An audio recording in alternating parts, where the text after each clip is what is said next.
Trump is on a tirade against the Republican nominating system. He says the system is rigged, the vote is no longer a vote. What do you think? Do you think the system is rigged? Well, I don't know what, no, I think it's the way it works. You know, it's like saying I made an 83 on my math test, so I should get an A just because I think it's rigged that you have to make a 90 to get an A. I mean, come on. Act like, you know, like you're a professional. Be a pro. The next 6 contests, yes, starting here in New York, right, are in the Northeast right, and the Mid-Atlantic.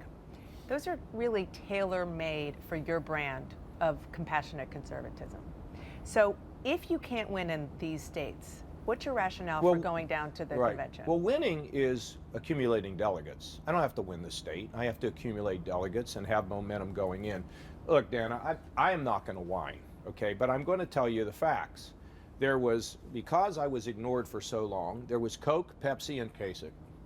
And so you go shopping, and you know they're out there shopping, and the spouse says, "Okay, there's Coke, there's Pepsi, and there's Kasich." Well, Kasich kind of interesting, yeah, but we're going to get one of the known brands. And now that the brand is getting up, it's now Coke, Kasich, Coke, Pepsi, and Kasich, and now we have to cross the Rubicon so people can actually know who I am and the team that I have around me. So to me, it's continuing to accumulate delegates and go into that convention as the person standing who can beat Hillary. I understand what you mean about accumulating delegates, and I know that the heart of your pitch is that you can beat Hillary Clinton. Right.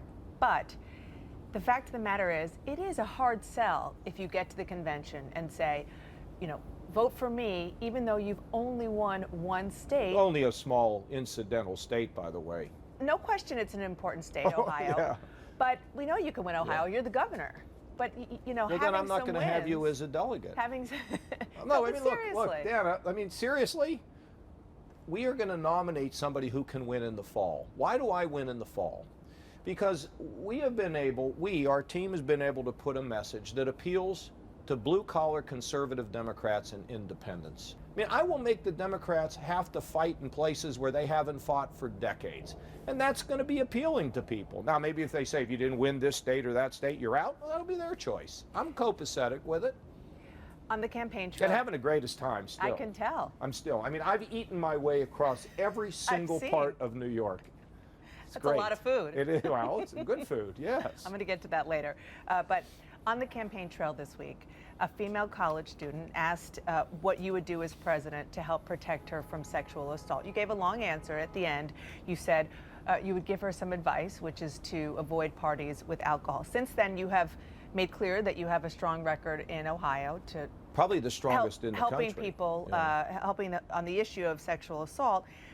But on the question of whether or not young women should avoid parties with alcohol, do you still give that advice? No. Well, look, I mean, my daughters are sometime going to go to college, and they're going to go to a party where there's alcohol.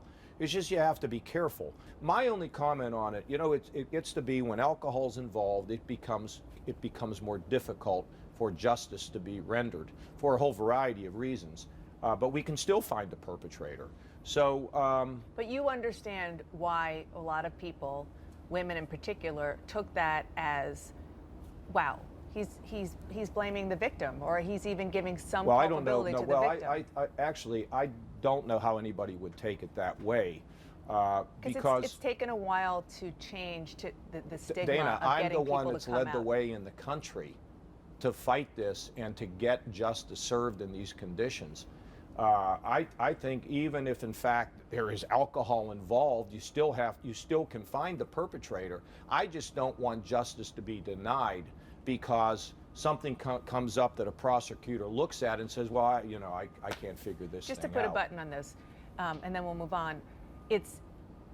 Even if all of the mechanisms of justice are in place in a perfect way, if a young woman doesn't feel like she can come forward because she's at a party with alcohol. Oh, no. I don't care if they're at a party with alcohol. I'm just saying be careful.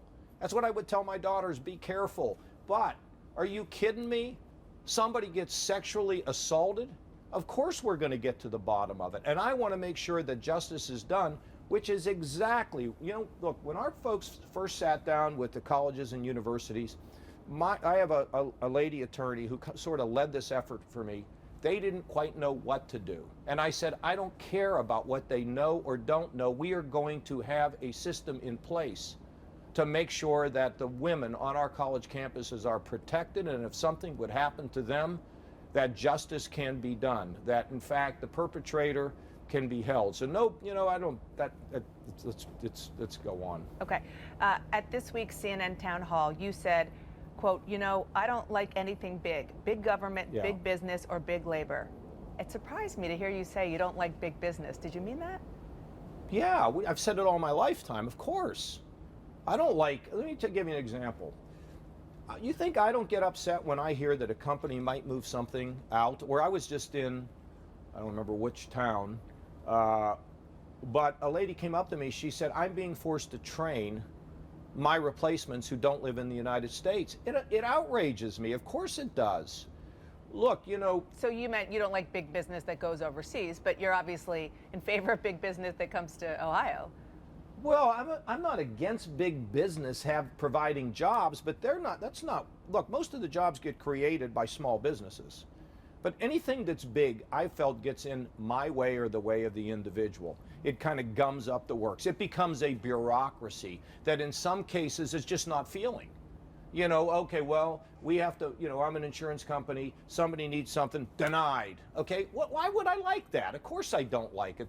The smaller it is, the more personal it is, but I'm not out here to wreck big business. But if you're asking me, what is it I don't like that I think is not, that is not as, how would I say, maybe as personal as I would like. You also had some tough words for Mississippi's new laws where you can deny somebody service because they're gay. You said, quote, what the hell are we doing in this country? Are there any steps that you would take to try to stop states from passing these laws? No, I wouldn't, but what I would, I hadn't even been asked that or thought about that, but here's what I think. There is a legitimate concern for people being able to have their deeply held religious beliefs, religious liberty. But there's also people who we shouldn't be discriminating against. We need to have a balance. We need to strike a balance. And I just wish that everybody would just take a breath and calm down, because you see, trying to figure out how to legislate that balance is complicated, and you keep doing do-overs because nobody gets it right. So if we would just kind of calm down here, I think things would settle down. And what I like to say is just relax. If you don't like what somebody's doing, pray for them. And if you feel as though somebody is doing something wrong against you, can you just for a second get over it? Because this thing will settle down. And I think to some degree, this has become a wedge issue that can be exploited by people on both sides. We don't need that. We need a divided America, we need a united America, not a divided America, as one of my daughters said. We're the United States, not the divided states. That's a good line.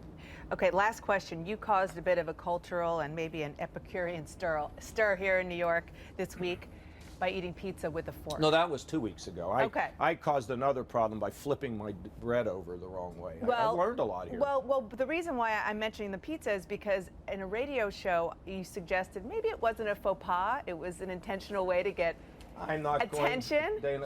Dana, there are some things that I just don't have to reveal, okay?